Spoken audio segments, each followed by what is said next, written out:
Morning and welcome to Legislature's Committee on Environment and Energy. This morning we have with us Billy Coster from the Agency of Natural Resources.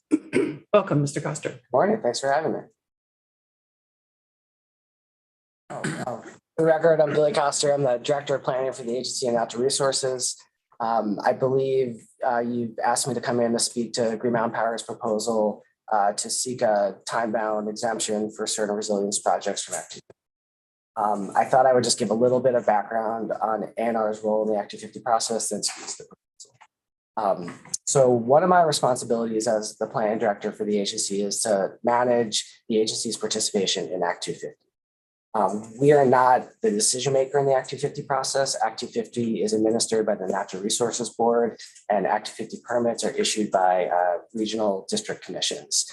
ANR is a party in that process. We appear like the applicant or others or other folks who have a vested interest in the project, and we provide evidence and recommendations to district commissions on how we believe they should find we do that in two primary ways. One is through the issuance of permits, primarily through our Department of Environmental Conservation. And many of those permits can be used as rebuttable presumptions to prove compliance with Act 250's criteria. So in many cases, if someone obtains a wetlands permit or a stormwater permit from our agency, they can use that in Act 250 to show they've met that criteria.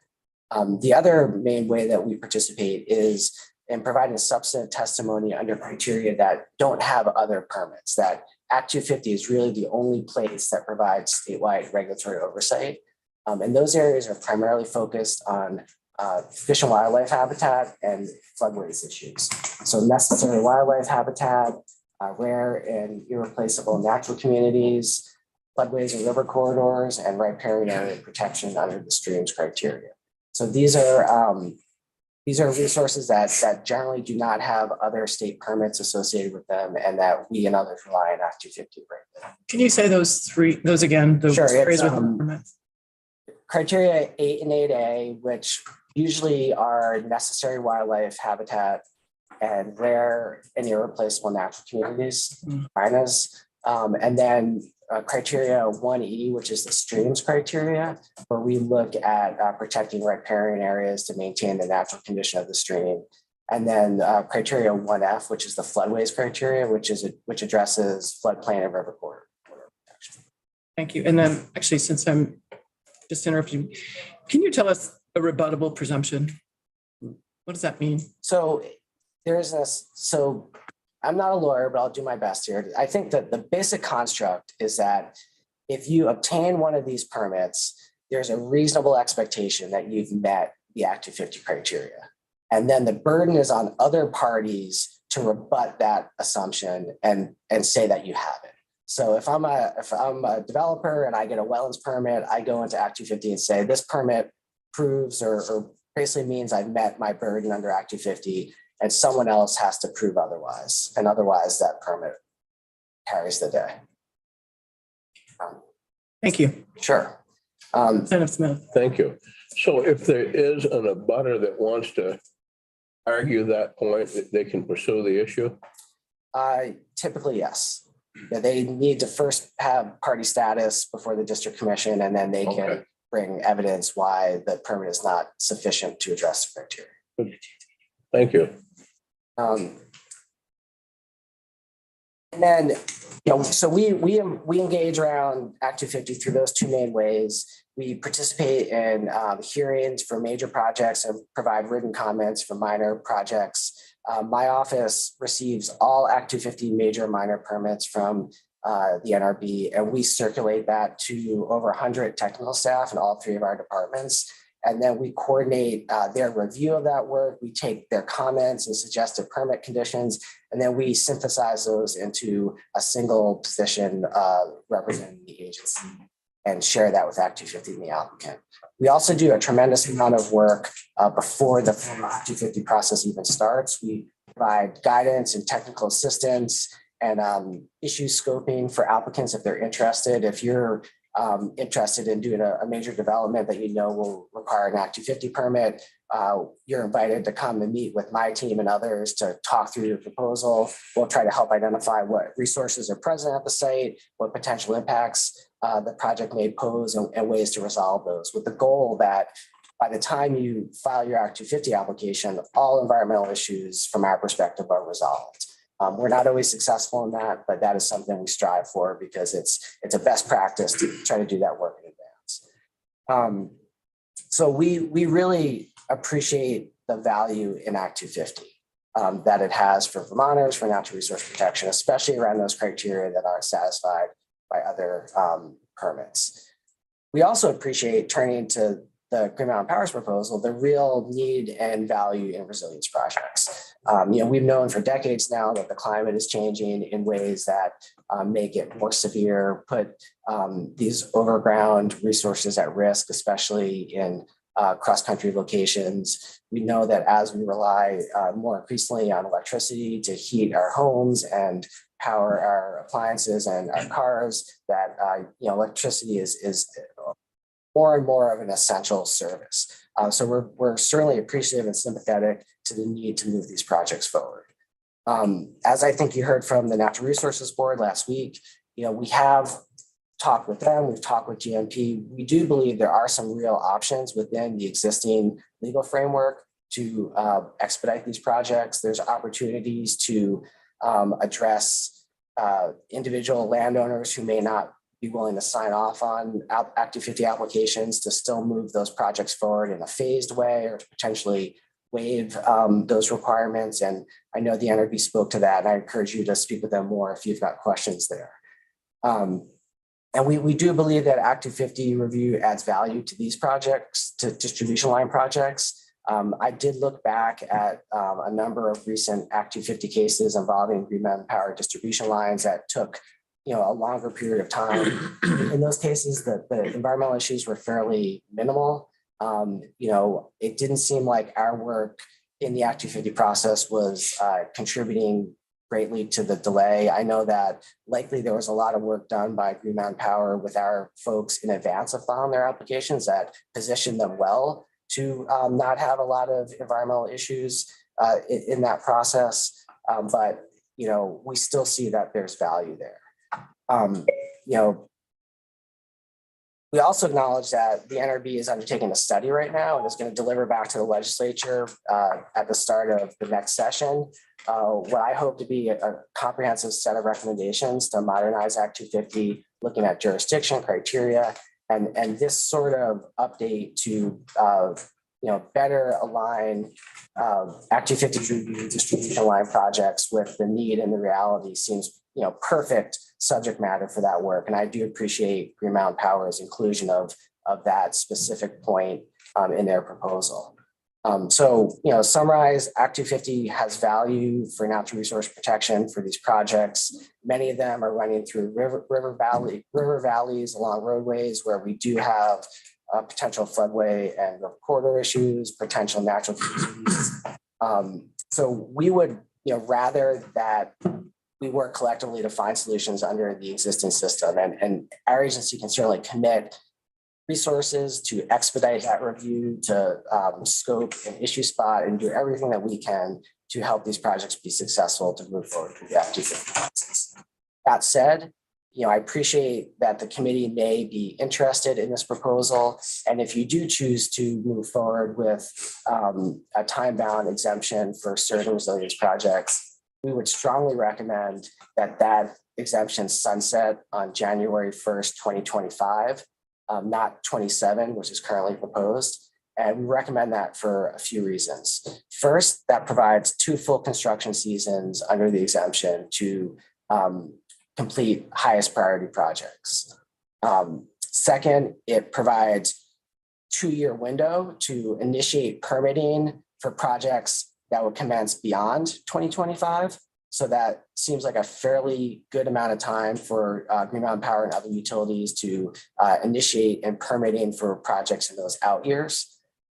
Third, that timeline seems aligned with the NRB study that if they were to deliver recommendations to in the 2024 session, hopefully those recommendations would find their way into law by 2025. And if there was regulatory relief in those recommendations, Green Mountain Power would benefit from them in that post 25 construction season.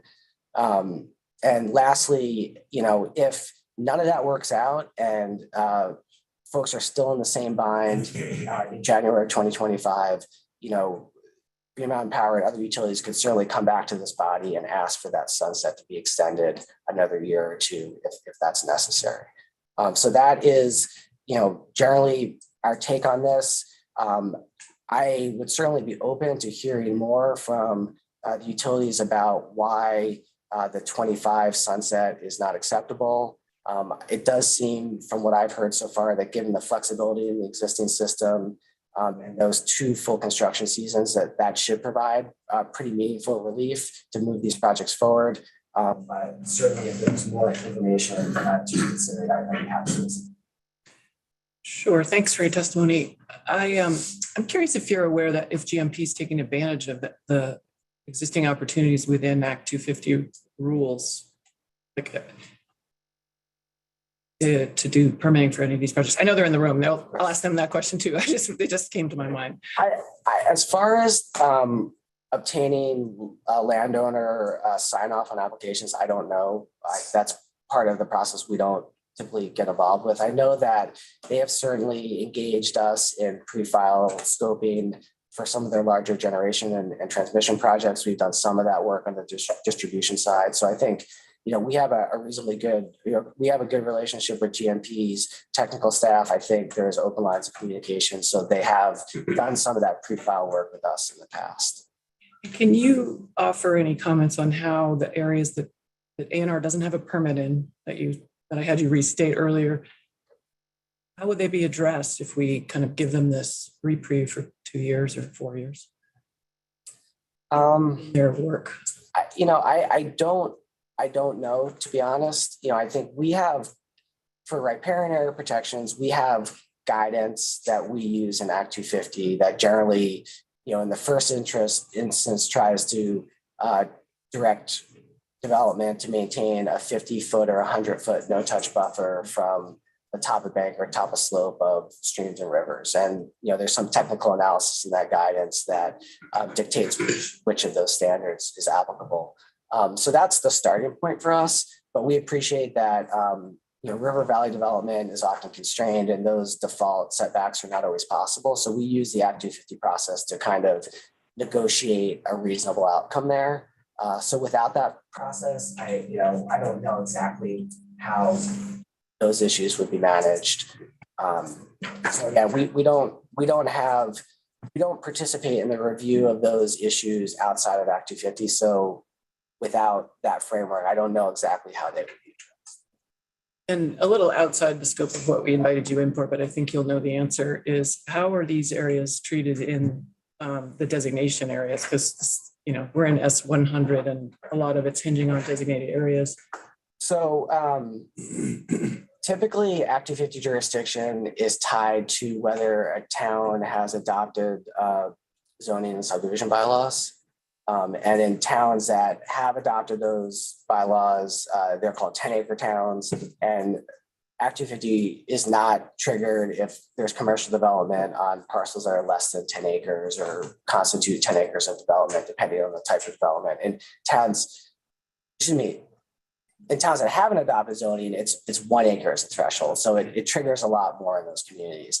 Towns that have designated state designated growth areas have adopted zoning and subdivision bylaws. So the jurisdictional trigger is that 10 acres, which doesn't sound like it's been much of an issue for the utilities to navigate. Most of their projects are under that trigger. So Act 250 wouldn't be applicable. Okay, I guess I was wondering about the wildlife and river corridor reviews separate from the GMP question, how they get in those areas, how are they done? Right, so the state designation process does require a certain level of bylaws, subdivision and zoning bylaws in those municipalities that are at a standard that is higher than kind of what default is required in other communities. So there's already some level of municipal land use regulation is typically more robust than other places. Those areas are also areas that are often fairly well developed and have less opportunity for significant natural resources than rural parts of the state. So I think that for those reasons, there's generally less risk for significant natural resource impacts, and they're just areas where the state has identified growth. And I think that is one way to address these issues. As you're saying, this is a place where we want to see growth. I know that the neighborhood development area designation does require exclusion, or at least there may have been some changes last year, but significant natural resources need to be addressed through the neighborhood development area designation. So that is probably the newest and most robust designation, and that does have some fairly clear standards regarding how these issues are addressed. Thanks. Representative Sibilia. Okay, thank you for your testimony. I have a couple of questions. The first, I guess, is on Act 250 and the criteria themselves, and which of the criteria address, I believe Act 250 helps us understand land use. Which of the criteria help us understand kind of life safety issues related to land use? So, for instance, people's medical equipment being able to be used reliably, or folks being able to call for help reliably. Which one of the criteria addresses that? We work primarily in the environmental criteria, so I'm not as familiar with the ones outside of that. So to be honest, I don't know that I can answer that. I know there's a municipal services criteria, so that it may nest under that one, but the NRB would be in the best position to answer that. I'm sorry. Thank you. I agree with you. I don't think there is one. And so aside from this issue, which hopefully we will resolve with a waiver till 2027, perhaps this is something we should look at, like we have looked at, for instance, for cell siting and other items which we have deemed critical infrastructure, some sort of expedited process. We talk about identified growth areas. Of course, rural towns where people have existing homes are not necessarily growth areas. They haven't been identified as growth areas. Do you think that those folks should be able to rely on their lights staying on, Mr. Coster? Certainly. I live in a rural area. I have a rural utility provider. My power goes off from time to time. And yeah, absolutely. I think anyone in Vermont should have reliable service. Okay. And do you understand that the situation is getting more extreme I know that you do, with climate change and what we're seeing in terms of the storms and in terms of the outages? We've seen that throughout the state this year. Would you contest that? No, I think we've collectively known for some time that the results of climate change in Vermont are going to be these more severe weather events, these marginal heavy wet snows, high wind events, high rain events. So I don't think this is a surprise to any of us. I think GMP's resilience effort, which they launched a number of years ago, was reflective of that. So absolutely agree. And I think we're committed to working through the NRB process to, look at these sorts of projects in that light and, support durable long-term changes to the Act 250 process to recognize that. Do you think that one Vermonter should be able to keep the reliability of the lights coming on, keep that from hundreds of other Vermonters, which is what we're seeing happen here? That's not really for me to say. Okay.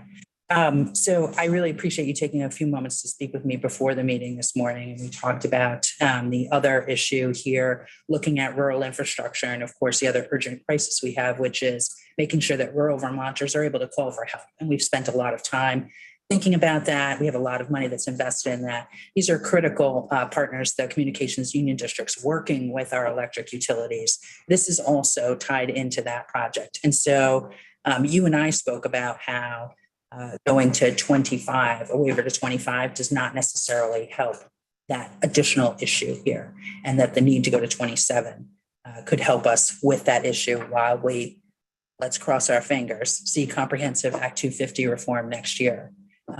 suggested perhaps a list would be helpful in the agency thinking about whether or not a 27 waiver might be appropriate.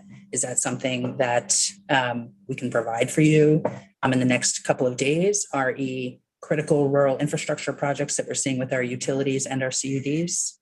Would that be helpful in thinking about 2027? I think based on the problem statement as I currently understand it, it seems that the 2025 sunset is appropriate for the reasons I articulated. If there's new information or data beyond that that has been shared with our agency, I'm happy to look at it. And if that changes that calculus, then it does. So I just have not seen a clear articulation for why a 4-year exemption for these projects is necessary for the reasons I articulated. Thank you.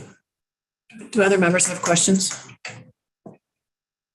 Feel like I do, but I can't think of them right now. Thank you for joining us and for your testimony. You come back if you recall, or feel free to contact me directly. Thank you. Thank you.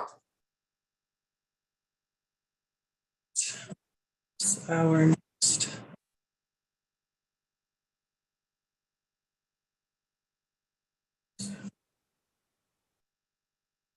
Witness is Candace Morgan from GMP. Welcome back. Thank you. If it's okay with the committee, I was also going to have my colleague Mike Burke join me at the table as well. Thank you.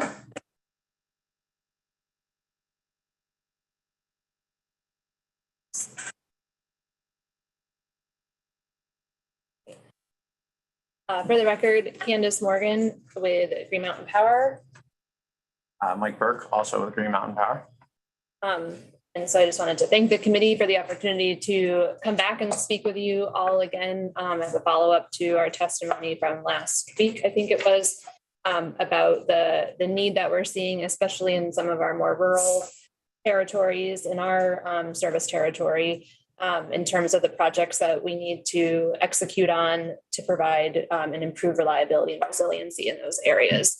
I don't have any slides really for today's testimony, but happy to kind of respond a little bit to some of the testimony that you've since received, and also just sort of answer questions was how I was planning to address the committee this morning. So I think I want to start out by expressing appreciation both to the Agency of Natural Resources and the Natural Resources Board for their willingness to collaborate and continue collaboration on these projects, as well as understand and appreciate the urgency that we're trying to move within. And so they've come to the table to collaborate with us and to continue to work with us, which has been true, even leading up to these conversations, but especially true more recently.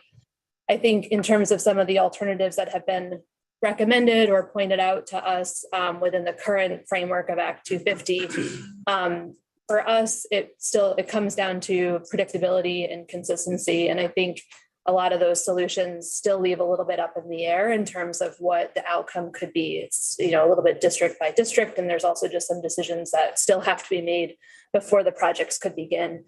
And the other thing that comes back to me is also consistency across different towns, right? And you heard Billy speak to the 10 acre versus 1 acre.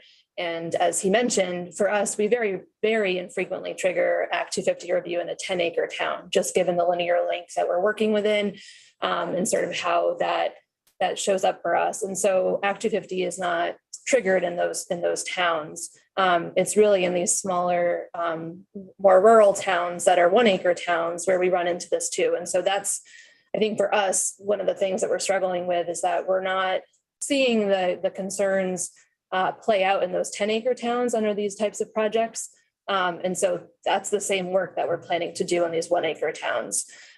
So we have the benefit of sort of proving, I think, the framework about what we're going to even do in these types of projects, as well as how we've shown up in the 10 acre towns already. And so this would really bring consistency across all of our service territory and what we're able to do in the same type of timelines there. I'll turn it over to Mike to see if he wanted to add anything, and then I'm happy to answer any questions as well. Yeah, what I would say is when Candace says that we build them the same way, we actually have a team at GMP that looks at all the criteria that Mr. Coster spoke to earlier. And we treat those in different towns the same way. In terms of the predictability and the options that were brought forward, we actually have looked at those, and there are some issues with waivers that if you get a waiver and then you still have to change because the homeowner doesn't agree, then you have to go back and do an amended permit, which adds more time. So really, it's just none of the options that were on the table allow us to get these projects done in the time frame that we need to get them done. I was in Townsend again last night, hearing from customers that are desperately, literally begging us to do these projects. And just none of them would be done this year, if even if we filed today. So just the time frame is not sufficient for us to get these done in the time we need them done. So. Representative Smith. Thank you. Are these customers you're talking about businesses or residential or? Both. Okay. Last night was mainly probably one business customer and everyone else was residential. What do you feel the potential might be of these people moving out of state where regulations aren't quite as stringent? I can't answer that. One customer did say they had just moved here from California to get away from other climate change issues. And now they're seeing that wet snow is a pretty big issue here. But I couldn't answer the question in terms of. Fair enough. Thank you. Representative Pat. Just trying to get more, I think you may have mentioned this when you were here previously, but in terms of, could you describe my understanding of most other types of Act 250 projects is that one project does not cross as many town lines as a utility line would. And could you say a little bit more about the impact of that of having anyway? Thanks. Yeah, if you want to jump in. Yeah, the majority of projects, even the master plan, it's usually for a ski area or a larger development that's in one place. And we see that set up more for that. In our case, it's usually going from one town that's a 1 acre, another town that's a 10 acre, back to a town that's a 1 acre. And there's different criteria in different towns. In the end, we're going to build it the same way. I don't know if that answers your question or if you would add anything. Yeah. So does that contribute to the time issue in terms of the process, or I'm just trying to understand what the actual sort of on the ground effect of. Absolutely. Sorry, I misunderstood the question. So yes, in the 10 acre towns, if we are under the criteria there, we're able to follow all of our practices, check all our maps, check with our environmental people if there are any floodplain, stream, any issues that were brought up earlier, and then build it. Mm-hmm. In the other area, we go through, get all that done ahead of time, and then present that other section to Act 250, and then we wait for that process to happen, which could be anywhere from 4 to 6 to 9 months after we get all the homeowners to agree to the projects, which we're doing that in the 10 acre towns too. We always work with the landowners on, where they'd like to see the poles, things like that. So. But you're sometimes going from a 10 acre town to a 1 acre town to another 1 acre town to a 10 acre. Yeah. So kind of in follow up to that, I guess, could you speak to, right now, maybe then there are these 4 areas that Act 250 really does fill in gaps in other state permits.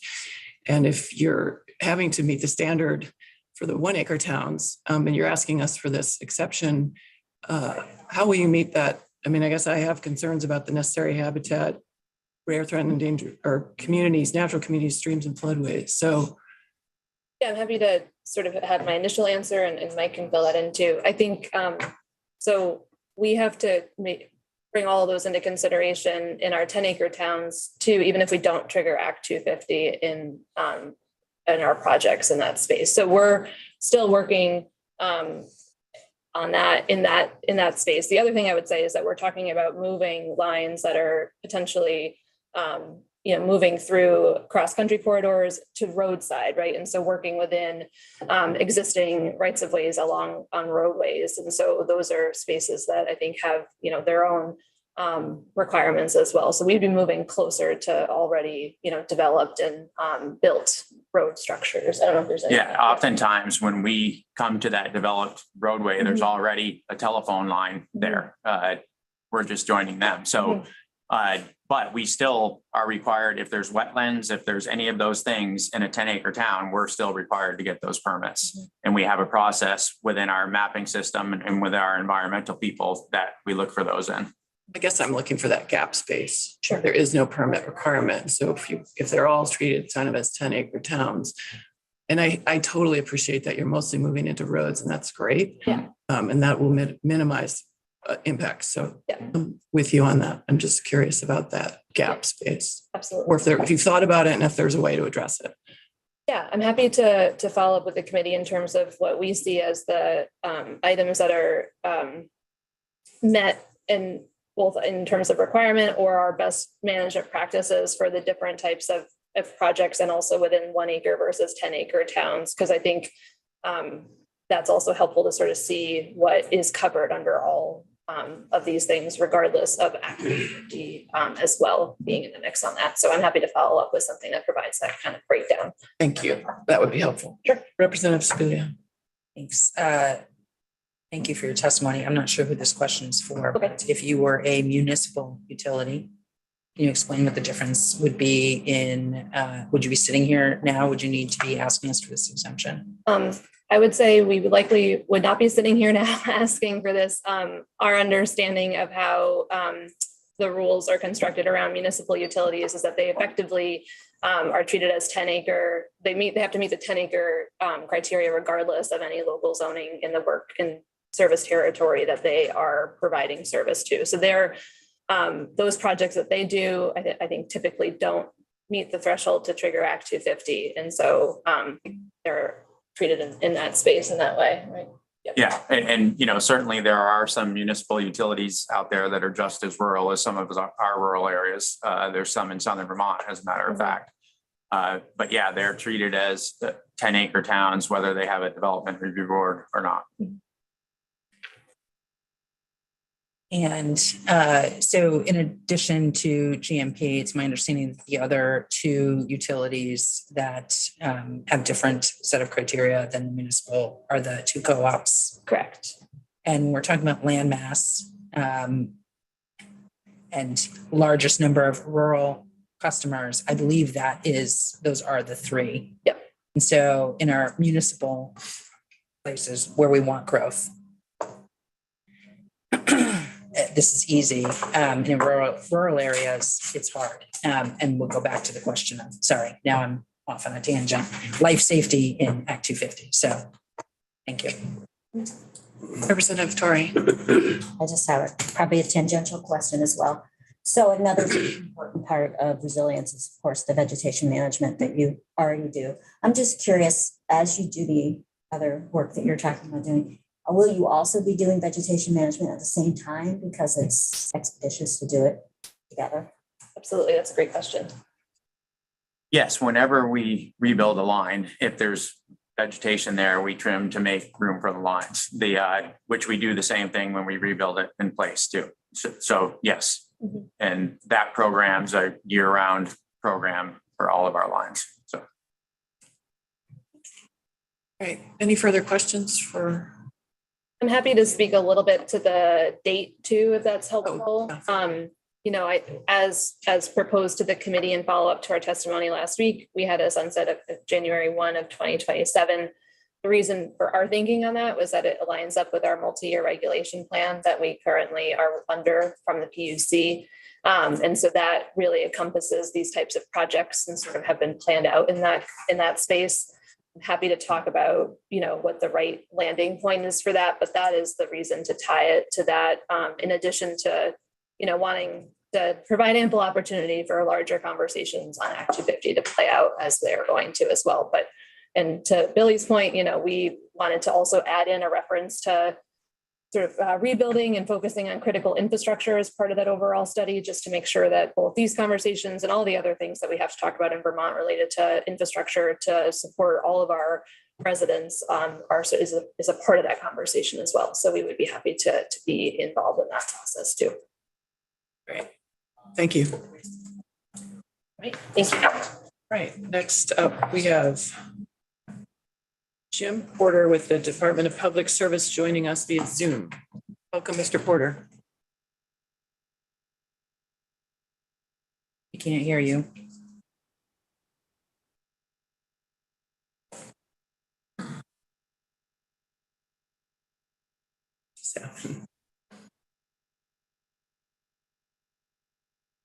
We can't hear you. Oh, he's unmuted. Showing being on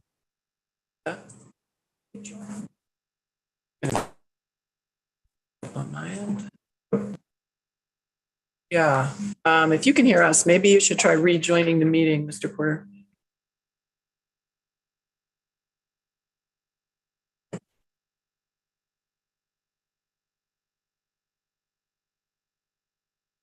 It's like he left. He can hear us. He's going to come back. And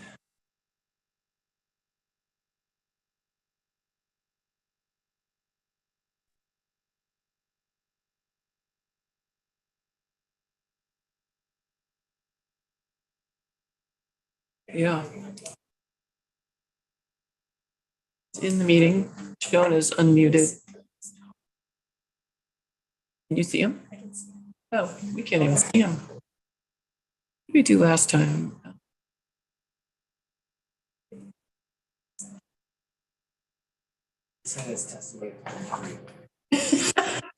Even more brief, potentially. Oh dear. Did he submit his testimony in writing?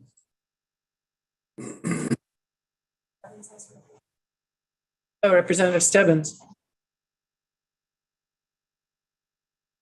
You're muted.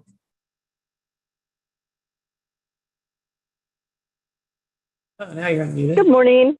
Morning. Good morning. Thanks for seeing my hand. I'm not sure if GMP is still in the room. I understand the rationale for why 2027 was the selected date, but I also heard Mr. Coster say that he wasn't certain. It sounded like there could be a preference from their end that it might be 2025. And I guess my question is, we just went through the 248A sunset discussion about 6 weeks ago. I wonder what GMP's thoughts are to keeping it through 2025. And then in 2025, the legislature would have another check back to assess whether or not it should go through 2027. They are still in the room and they just heard your question, and I will ask them back while hopefully Mr. Porter's technical difficulties get corrected. Thank you. Yep. Hi. Thank you for rejoining us. Absolutely. Candace Morgan, Green Mountain Power again. I appreciate the feedback on that from Representative Stebbins and also from the agency. I think, we're open to talking about what the right length of time is and would certainly welcome that conversation within the committee or as needed. I just wanted to share that there was a sort of a rationale on our end for that date that we had put forward, right? So it wasn't necessarily just a slightly arbitrary date. It was really tied to our, multi-year regulation plans. I just wanted to provide that context, but of course, we're happy to consider whatever is most comfortable to the committee and to others as well. Great. Okay, great. Thank you. All right, Mr. Porter, let's try again. Okay, can you hear me on the phone? We can, thank you. Perfect. Thank you. I'm Jim Porter. I'm the Director for Public Advocacy at the Department of Public Service. I would begin by saying that Act 250 is much more in A&R's wheelhouse. And so, regarding any Act 250 questions, we would defer to A&R. That said, as you know, we're very supportive of projects that hasten better resiliency with our electric system. As you know, back around Christmas, we had 2 storms that resulted in some prolonged outages, largely in rural areas. And as a result of that and the number of consumer complaints that we heard about that, we requested, and then the PUC has opened an investigation into best practices and whatnot for the utilities. And so I see this proposal by GMP as another way to get our system more resilient, which becomes more important as, we more and more become reliant on the electric system. Well, one thing that Representative Sibilia mentioned earlier that I would just point out, during the storms, we had 2 issues. One was the outage themselves, and 2 was communications. Some of the utilities had better than others in their call centers and ability to communicate with customers. The department during that period took kind of an unprecedented step in that we had our staff actually assisting one of the smaller utilities with outreach to its customers who were, I think the utility just simply did not have the staffing to man the calls. Another thing, I'm a Green Mountain Power customer, and I think when Representative Sibilia mentioned the communication piece of this as well, I access any outage information via an app on my telephone with GMP, which works absolutely great, so long as I have internet or cell service. I live in Montpelier, so it's rare, if ever, that I don't. But in the rural areas, we know that's not the case. Regarding the timing of this, when this would sunset, all I can say is, and frankly, I'm more familiar with cell towers, development plans and build outs probably than I am GMP's. However, this year in section 248A, which is the permitting for cell facilities, it sunsets this year, and there was discussion in this committee and others about whether it should be a 1-year extension, a 3-year extension, or remove the sunset altogether. We certainly supported at a minimum a 3-year extension, just simply because the build out plans of these companies they're done much more in advance than you might think. And so sometimes what appears to be a reasonable period when you're talking about building and planning, probably more time is beneficial. And with that, are there any questions I can answer? Members have questions for Mr. Porter. I'm not seeing any. Thank you for joining us and persevering with the technology. Absolutely. Thank you. Yeah. All right, members. Any further comments on this topic? Representative Sibilia. Yes, Madam Chair. I am having some conversations with Mr. Coster, the utilities and others, and hope that we might consider this timeline a little bit later today. Maybe today, or at your when you're ready, Madam Madam Chair. Chair. When reality, you're ready. we are considering it. Absolutely, we're considering it. Thank you. All right, members. With that, I think we'll just take a break till 5 minutes before the hour, and then